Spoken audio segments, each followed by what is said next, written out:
Take a look at Jazz. I mean, it looks like it's so bizarre. It's like calicoed out, right? I mean, look at all of these weird like dots all over it that look like almost a different snake, like almost like a little bit of raised scales. Now, I actually have seen this a couple times with anacondas. The first time I saw it, I really was freaked out. It was actually with Ariana, and I actually was like, what is wrong with her and stuff like that. For whatever reason, every now and then, especially with an animal like Jazz that really likes to spend 99% of its time in the water, when they go into shed, it's like their scales raise just a little bit, like kind of all over their body just before that shed. Now, he actually went through that opaque stage, now is in the clear stage, and basically that's how snakes work, right? They go opaque, that's that bluish tint to them. That's that lotion that's between the epidural top layer and the second layer of skin that basically it gets absorbed into the outer layer that basically just moisturizes that outer layer so that way you can actually shed it off really good, right? Well, also with him being in the water, he's super moisturized as well, so sometimes you'll get these raised scales that almost look like calicoing or something like that.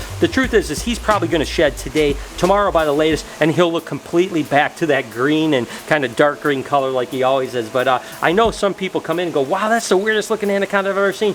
And again, I've seen it with some of the other anacondas we've had too. Even Verde has done it, and the first couple times I was like, what's wrong with them? But the truth is it's really pretty natural for an anaconda to go through this, but it kind of looks really cool. Hey Reptile Army, you know what, the holiday is coming up, and if you've got a person that is a reptile lover, what better gift than to go over to reptilearmy.com. We have all our new designs, we have our old designs available, and of course we have our holiday designs about to drop in the next week or so. So go over to reptilearmy.com. If we get the order in the next, say, 3 weeks, we can get you there before the holidays. That way you have a great gift, or you can be wearing your swag and be part of the army, you know what I mean? So go over to reptilearmy.com and join the army. Been doing a lot of unboxing lately, but that's just because we've been getting a lot of stuff. My buddy actually sends me a bunch of ball pythons when he produces them, and like I've said before, I usually don't even know what they are, to be honest with you. This one I really don't know because I didn't even see a list in advance. I'll tell you what, they're pretty heavy though, so either there's a lot of animals in here or he packed sandbags in here. I'm not exactly sure what's going on, but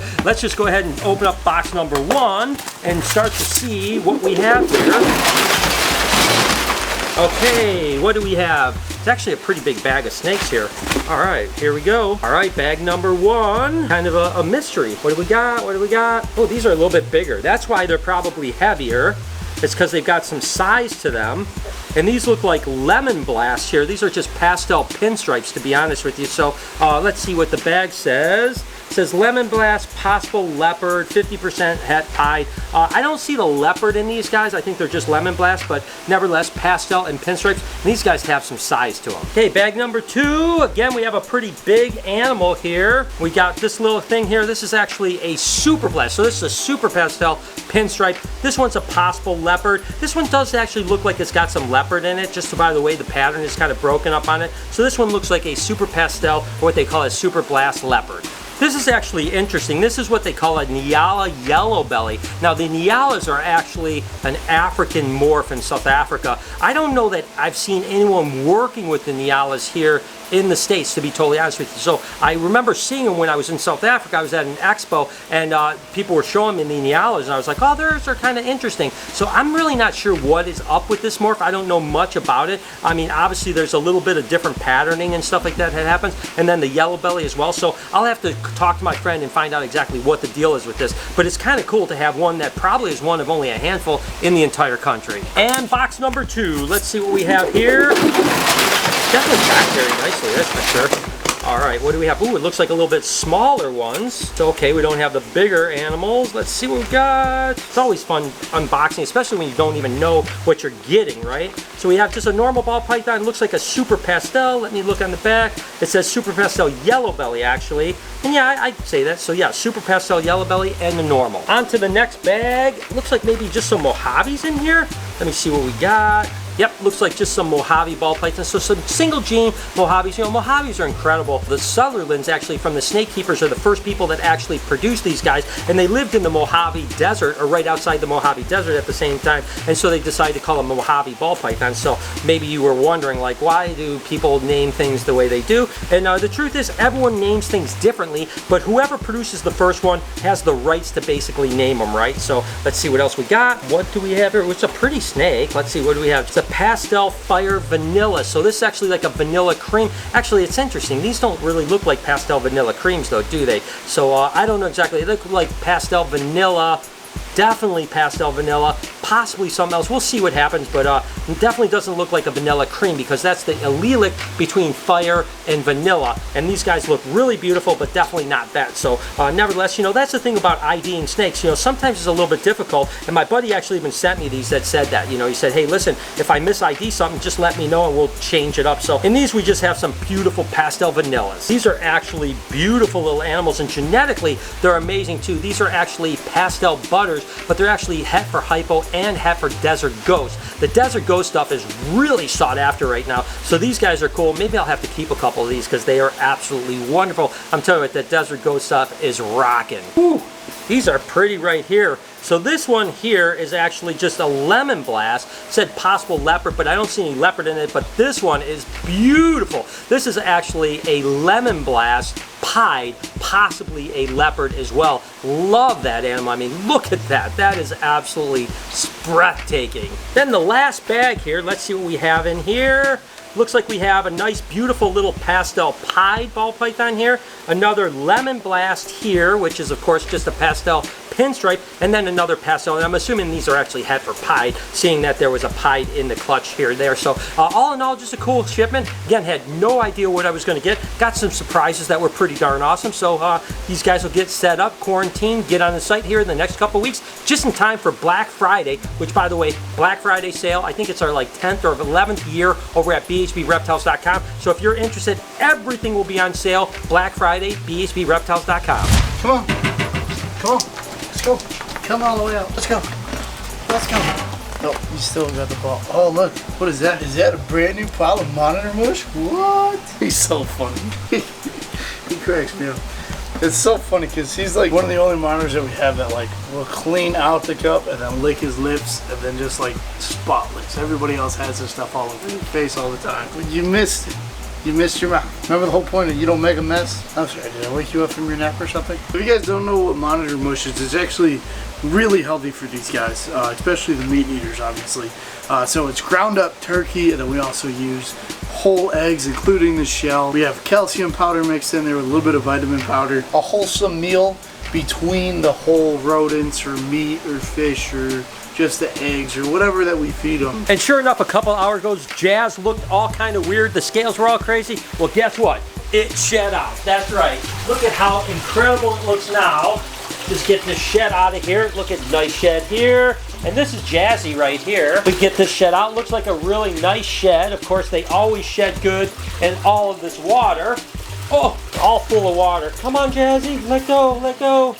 Come on. But you can see how perfect Jazz looks now. You know, no raised scales at all. Absolutely amazing. Again, the first time that I saw that happen, I was kind of freaking out, like maybe some scale rot or, oh my God, maybe they're too wet or something like that. But you can see once Jazzy shed out, he's absolutely looks perfectly beautiful. And I tell you what, out of all the 3 anacondas we have, Jazz loves the water. Again, Ivy is back here. She's hanging out. She's on land a lot. You can see Ariana right over there, her head. She sees me and she's like, oh my gosh, I'm coming to see you, Daddy. So she's just absolutely amazing. But for whatever reason, Jazz never comes out of the water.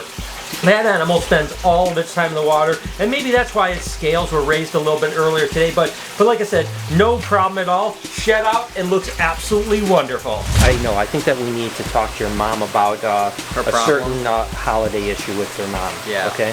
It's just like, what do they call it? Intervention. Yeah, it's an intervention. It's an intervention. Let's go find her. An intrevention. Intrevention, exactly. Okay, let's find her. Mom. Lori? Wait, we have to talk. We have to talk. About what? Well, first off, we want to talk about the fact that, you know, we love you. We do. We love you and we think that you're great. You're a wonderful person. Wonderful. Do you know what time of year it is? Do you know, like, you know, essentially about the time of the year, right? Like Halloween just happened a couple days ago. It's November. Right, the beginning of November, right? The very, very beginning, the very, very beginning of November. Yes. Right. We actually came home yesterday and there's a couple Christmas trees already up. Yeah. And it's not like Thanksgiving hasn't happened yet. That's still 3 weeks away. And now there's two. We already had a conversation. About what? About your problem? About Christmas. This is what Noah likes to call an intervention. Oh, well, there's no intervention happening. If you guys don't like it, you can move out. But Christmas is coming, and in order to be ready in time, I have to start now. Yeah, Otherwise, but Christmas isn't coming for another 2 months. 2 months. you realize, you act like you've never lived in the house with me before. I know, but I don't think I can remember the beginning of November having No, Christmas but trees. I have 2 places I have to decorate now, because now Christmas has to be in a different place this year. So now I have to start earlier or I'll never get it done. Let her off the hook here. Call the cops. Yeah, let's call the cops. If you don't like it, move out. That's what I say. Call Dr. Phil. Yeah, so if He's the anyone's only got one. any ideas for help, we need help. Grinch 1, Grinch 2, Ebenezer Scrooge and all. I'm Get the just heck saying. out. There's no place in our house for you. This Either didn't go get that on well. the train or get off. That's your option, but it's happening. Okay, that didn't work out so well, so Merry Christmas. Merry I'm Christmas. gonna set up more today. You guys know that I love my Anaconda cage, and you know, I tell you what, it's rare that you would like put your hand in front of an Anaconda like this, like with Ivy. You can do that because she's so amazing. And I wanted to tell you guys, after we did the video about getting kind of the first approval of the city, we posted a few pictures on Instagram and had an overwhelming response from you guys. I wanted to just thank you for that. I mean, it is truly amazing how excited you guys are, and I'm going to do an entire video on kind of the process there and some of the concerns that some people had about me doing it, like, you know, why would you do that and stuff like that. So stay tuned for that video. The other video I really want to do is talking about animal behavior. So I'm going to be doing that video here in the next few days, talking about what to look at when you put your hand close to an anaconda or another snake, you know, the behavior side. A lot of people ask, how do I tame my snake down? And I want to really break it down, really simplicity. So in the next couple days, expect those 2 videos to come out. A video that talks about the do's and don'ts of the expansion, why I'm doing it, why I'm not moving, why I'm not doing something completely different, why am I risking so much, and also the fact of actually the behavior of animals and how you read them and how you actually can get in their mind to kind of change their behavior, much like Bruce did with Baby Kush. What are you doing? I was catching me with the headphones. Theo just came out and ran up on me, so I figured I'd like kind of encourage the behavior a little bit. He was really excited to want to hop off me today, but I'm waiting for him. I know his tricks. I like that the eye's healing up real nice. Yeah. Dude. He keeps trying to aim for my face too. And You look like a real pirate right now with the bandana on and stuff. Yerg, matey. Where's me booty? Doing so good, huh? Oh, dude, awesome. Like, he's just so full of energy, so it's like, he always makes you sweat, man. I'm telling you, man. Like, it's so cold right now today, too. I'm gonna go outside and I'm gonna absolutely regret myself, like, doing all this. But, like, it's one thing to get scratched and bleed, it's another thing to sweat and it's freezing. Ooh, nice try, bud. Nice try. I'm just full of energy. Hope you enjoyed today's video. If you did, do me a favor, really seriously, hit this playlist here. 1 or 2 videos would do a tremendous amount for me. You can also do me another favor and hit that subscription button. Hit the like button if you want to. I mean, I appreciate all your support. Have an absolutely wonderful day, Reptile Army. Remember, be kind to somebody, and I promise I'll see you in the next one.